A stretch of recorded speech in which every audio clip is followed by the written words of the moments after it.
Hello दोस्तों, आप सभी का स्वागत है हमारे यूट्यूब चैनल एसएसए कोचिंग पे। दोस्तों, आज है 30 अगस्त और 30 अगस्त के जितने भी करंट अफेयर के मोस्ट इंपॉर्टेंट क्वेश्चन बन सकते हैं, सभी प्रश्न हम लोग करेंगे। और यह आप लोग जानते हैं कि सभी एग्जामों के लिए होता है। तो चलिए हम लोग स्टार्ट करते हैं। यह करंट अफेयर के क्वेश्चन आज का पहला क्वेश्चन है। चलिए, आज का पहला प्रश्न है, 30 अगस्त को कौन सा दिवस मनाया जाता है? तो 30 अगस्त को कौन सा दिवस मनाया जाता है, यह आपको बताना है। तो 30 अगस्त को कौन सा दिवस मनाया जाता है? तो अंतर्राष्ट्रीय व्हेल शार्क दिवस मनाया जाता है। अंतर्राष्ट्रीय व्हेल शार्क दिवस मनाया जाता है। ये बातें आपको याद रखना है। इसमें आगे जानते हैं। देखिए, 26 अगस्त को मदर टेरेसा जयंती मनाई गई और महिला सम्मान दिवस मनाया गया, समानता दिवस मनाया गया। 29 अगस्त को राष्ट्रीय खेल दिवस मनाया गया, जो कि मेजर ध्यानचंद की जयंती पर मनाया जाता है। और 30 अगस्त को नेशनल स्मॉल इंडस्ट्रीज डे मनाया जाता है। और 23 अगस्त को इसरो दिवस मनाया जाता है। तो इतनी बातें आपको याद रखना है, ठीक ना? तो यह बातें आपको याद रखना है। चलिए, यहाँ से नेक्स्ट क्वेश्चन आगे चलते हैं। अंडर 20 सेफ फुटबॉल चैंपियनशिप का खिताब किसने जीता है? तो अंडर 20 सेफ फुटबॉल चैंपियनशिप का खिताब किसने जीता है? तो यह बांग्लादेश ने जीता है, ठीक ना? यह बांग्लादेश ने जीता है। इसके बारे में थोड़ा जान लेते हैं। देखिए, बांग्लादेश की टीम ने सिर्फ दक्षिण एशियाई फुटबॉल महासंघ जो हो रहा था, अंडर 20 चैंपियनशिप फुटबॉल टूर्नामेंट का खिताब जीत लिया है। यह पहली बार बांग्लादेश ने यह चैंपियनशिप जीती है। इस प्रतियोगिता में नेपाल और बांग्लादेश के साथ साथ श्रीलंका, भारत, मालदीव और भूटान ने भाग लिया था, ठीक ना? इतने देश इसमें भाग लिए थे। चलिए आगे चलते हैं। केंद्रीय मंत्रिमंडल ने पूर्वोत्तर राज्यों में जल विद्युत परियोजना के लिए कितने करोड़ रुपए मंजूर किए हैं? तो आपको बताना है इसमें पूर्वोत्तर राज्यों के लिए कितने करोड़ रुपए मंजूरी दी गई है जल विद्युत परियोजना के लिए। तो याद रखिएगा, 4136 करोड़ रुपए। 4136 करोड़ रुपए यह पूर्वोत्तर राज्यों में जल विद्युत परियोजना के लिए यह मंजूरी दी गई है, पैसे करोड़ों में, ठीक ना? देखिए, यह केंद्रीय मंत्री ने जल विद्युत परियोजना के विकास के लिए पूर्वोत्तर क्षेत्र की राज्य सरकारों को वित्तीय सहायता प्रदान करने का निर्णय लिया है। और कैबिनेट ने इस संबंध में ऊर्जा मंत्रालय के प्रस्ताव को मंजूरी दी है। और इस योजना को लिए कितना 4136 करोड़ मंजूरी दी गई है, और जिसे 2024-25 से 2031-32 तक लागू किया जाएगा, ठीक ना? चलिए आगे चलते हैं। भारतीय राष्ट्रीय चेस चैंपियनशिप का टाइटल किसने जीता है? तो आपको बताना है भारतीय राष्ट्रीय चेस चैंपियनशिप का टाइटल किसने जीता है। तो यह आप याद रखिएगा, किसने जीता है? तो कार्तिक वेंकटरमन ने जीता है, ठीक ना? यह आप याद रखिएगा। यहाँ पे ऑप्शन सी हमारा यहाँ पे सही होगा। चलिए यहाँ पे थोड़ा सा जानते हैं। देखिए, यह है हरियाणा के शतरंज एसोसिएशन द्वारा आयोजित कार्यक्रम में, जो कि 9/11 अंक हासिल किए थे कार्तिक ने। ये इतने अंक हासिल करके भारतीय राष्ट्रीय चैंपियनशिप का 61वां संस्करण जीता है। यह आपको याद रखना है कौन सा संस्करण था। तो यह 61वां संस्करण था। और कार्तिक के लिए राष्ट्रीय चैंपियनशिप में यह दूसरी जीत है, जिन्होंने साल 2022 में भी टूर्नामेंट यह जीता था। तो याद रखिएगा, 2022 में भी इन्होंने यह टूर्नामेंट जीता था और यह दूसरी जीत है, ठीक ना? आगे चलते हैं। डेविड मलान ने हाल ही में इंटरनेशनल क्रिकेट से संन्यास लेने की घोषणा की है। वह किस देश के खिलाड़ी हैं? तो यह आपको बताना है, वह किस देश के खिलाड़ी हैं डेविड मलान। तो याद रखिएगा, इंग्लैंड के हैं। कहाँ के? इंग्लैंड के। चलिए यहाँ पे देखिए, T20 में विश्व के पूर्व नंबर 1 बल्लेबाज डेविड मलान, जो कि 37 साल की उम्र में अंतर्राष्ट्रीय क्रिकेट से संन्यास की घोषणा की है। मलान को आखिरी बार जो भारत में 2023 में वनडे विश्व कप में इंग्लैंड के लिए खेले थे। और मलान ने अपने करियर में 4416 रन बनाए हैं और तीनों फॉर्मेट कुल मिलाकर 114 मैच खेले हैं, ठीक। चलिए आगे चलते हैं। राष्ट्रीय खेल दिवस प्रति वर्ष कब मनाया जाता है? तो आपको बताना है राष्ट्रीय खेल दिवस प्रति वर्ष कब मनाया जाता है। तो यह 29 अगस्त को मनाया जाता है। 29 अगस्त को मेजर ध्यानचंद के जयंती पर, मेजर ध्यानचंद के जयंती पर मनाई जाती है, ठीक। आगे चलते हैं। यहाँ पे देखिए, भारत में इस दिवस की शुरुआत जो हुई थी 2012 में की गई थी, और मेजर ध्यानचंद को हॉकी का जादूगर कहा जाता है। इतनी बातें आपको याद रखना है, यह, ठीक ना। नेक्स्ट क्वेश्चन आगे चलते हैं। हाल ही में अनुभव पुरस्कार किसके द्वारा प्रदान किया गया था, बताइए। अनुभव पुरस्कार किसके द्वारा प्रदान किया गया है, इसमें आप बताइएगा। तो यह पेंशन और पेंशनभोगी कल्याण विभाग द्वारा यह किया गया है अनुभव पुरस्कार। इसमें कहा गया है कि जितने भी कर्मचारी हैं सरकारी सेवानिवृत्ति, उस उनको अपना अनुभव प्रदान करने के लिए एक अनुभव पोर्टल जो खोला गया है, जो ऑनलाइन उस पे प्लेटफॉर्म पे के रूप में कार्य करना है। तो यह आपको याद रखना है, ठीक ना। तो यह पेंशन और पेंशनभोगी कल्याण विभाग ने सेवा दौरान केंद्र सरकार के कर्मचारियों द्वारा किया गया योगदान को मान्यता देने के लिए 7वें अनुभव पुरस्कार समारोह का आयोजन किया है, ठीक ना। यह आपको याद रखना है।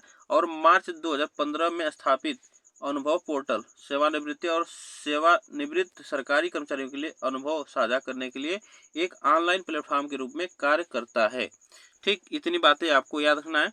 नेक्स्ट क्वेश्चन है, ई नीलामी के तीसरे बैच में कितने एफएम चैनलों की नीलामी की जाएगी, बताइए। एफएम चैनलों की नीलामी की जाएगी तीसरे ई नीलामी में, तो तीसरे बैच में बताइए इसमें कौन सा ऑप्शन यहाँ पे सही होगा। इसमें की जाएगी 730 चैनलों की, 730 चैनलों की नीलामी की जाएगी, ठीक। चलिए आगे चलते हैं। इसमें देखिए इसके बारे में थोड़ा जान लेते हैं। 28 अगस्त 2024 को केंद्रीय मंत्रिमंडल ने निजी एफएम रेडियो चैनल थर्ड नीति के तहत 234 नए शहरों में और 730 एफएम चैनलों के लिए आरोही ई नीलामी के तीसरी बैच को मंजूरी दी है। इतनी बातें आपको याद रखना है। कितने 730 एफएम चैनल और कितने राज्यों के लिए 234 नए शहरों के लिए यह मंजूरी दी है। चलिए आगे चलते हैं। नेक्स्ट क्वेश्चन है, प्रधानमंत्री जन धन योजना जो है कब शुरू की गई थी, आपको बताना है। तो इसमें जन धन योजना कब शुरू की गई थी यह आपको बताना है। इसमें आप बताइए, स्टैटिक्स जीके के प्रश्न है, तो याद रखेगा यह 28 अगस्त 2014 को शुरू की गई थी और इसे पूरे 10 साल पूरे हो गए हैं, ठीक ना। इसे पूरे 10 साल पूरे हो गए हैं, ये भी आपको याद रखना है, ठीक। चलिए आगे चलते हैं। नेक्स्ट क्वेश्चन है, किस प्रसिद्ध खिलाड़ी की जयंती के उपलक्ष्य में भारत में प्रति वर्ष 29 अगस्त को राष्ट्रीय खेल दिवस मनाया जाता है। तो ये अभी ध्यानचंद के अभी क्वेश्चन ये रिपीट हुआ है। चलिए आगे चलते हैं। कौन व्यक्ति हाल ही में असम राइफल के नए महानिदेशक बने हैं, तो असम राइफल के कौन महानिदेशक बने हैं, तो यह विकास लखेड़ा को असम राइफल के नए निदेशक बने हैं। आगे चलते हैं। प्रति वर्ष दुनिया भर में विश्व प्रकृति संरक्षण दिवस कब मनाया जाता है, तो आपको बताना है प्रति वर्ष दुनिया भर में विश्व प्रकृति संरक्षण दिवस कब मनाया जाता है। तो याद रखिएगा यह 28 जुलाई को मनाया जाता है, ठीक ना। यह 28 जुलाई को मनाया जाता है। यह स्टैटिक्स जीके का प्रश्न है, तो ये भी आपको याद रखना जरूरी है। चलिए आगे चलते हैं। नेक्स्ट क्वेश्चन है, हाल ही में union public service commission UPSC की नई अध्यक्ष बनी है, तो बताइए यह कौन बनी है, यह आपको बताना है। देखिए हाल ही में यह नई अध्यक्ष बनी है प्रीति सूदन जो कि 1983 बैच की आईएएस अधिकारी और पूर्व केंद्रीय स्वास्थ्य सचिव रह चुके हैं, ये भी आपको याद रखना है। और यह 1 अगस्त को चेयरपर्सन के तौर पर कार्यभार संभाल रही हैं, ठीक। और इससे पहले कौन थे, तो अध्यक्ष मनोज सोनी थे और इन्होंने अपने कार्यकाल खत्म होने से पहले ही क्या कर दिया, इस्तीफा दे दिया है, ठीक ना। इतनी बातें आपको याद रखना है। चलिए आगे चलते हैं। हाल ही में एडीबी ने एशियाई डेवलप्ड बैंक ने किस राज्य को स्वास्थ्य सेवा बढ़ावा देने के लिए $500 मिलियन का ऋण देने का दावा किया है, तो आपको बताना है एशियाई विकास बैंक ने यह किससे दिया है, तो महाराष्ट्र ने। किसे, महाराष्ट्र में गुणवत्तापूर्ण किफायती स्वास्थ्य सेवा और चिकित्सा शिक्षा को बढ़ावा देने के लिए $500 मिलियन का ऋण पैकेज का प्रदान किया है, तो यह महाराष्ट्र सरकार को दिया है, ठीक ना। चलिए आगे चलते हैं। नेक्स्ट क्वेश्चन है, अपशिष्ट प्रबंधन में असफलता के लिए एनजीटी ने किस राज्य पर 1000 करोड़ रुपए का जुर्माना लगाया है, तो याद रखिएगा यह जुर्माना लगाया है पंजाब सरकार पे, ठीक ना। पंजाब सरकार पे क्या है कि एनजीटी का निर्णय 2 मुख्य कानूनी ढांचों पर आधारित है, ये भी आपको याद रखना है। क्या करता है, अपशिष्ट मतलब जो कूड़ा कचरा होता है उसके संरक्षण के लिए बात करता है, मतलब उसके लिए। तो इसमें कहा गया है कि ठोस अपशिष्ट प्रबंधन नियम जो है 2016 और पर्यावरण अधिनियम 1986 के तहत इसे पंजाब सरकार को यह जुर्माना लगाया गया है, ठीक ना। और एनजीटी का आपको पूछा जाए नेम तो नेशनल ग्रीन ट्रिब्यूनल है, यह आपको याद रखना है पूरा नाम, और हिंदी में राष्ट्रीय हरित प्राधिकरण। ठीक, इतनी बातें आपको याद रखना है। चलिए आगे चलते हैं। हाल ही में किस राज्य ने महिलाओं के लिए विवाह न्यूनतम आयु 18 से बढ़कर 21 वर्ष कर दी है? तो 18 से बढ़ाकर 21 वर्ष की कर दी है, तो वह किसने की है? तो यह हिमाचल प्रदेश ने की है, ठीक ना, हिमाचल प्रदेश ने की है। और हिमाचल प्रदेश के जो मुख्यमंत्री हैं सुखविंदर सिंह सुक्खू हैं, और राज्यपाल शिव प्रताप शुक्ला है।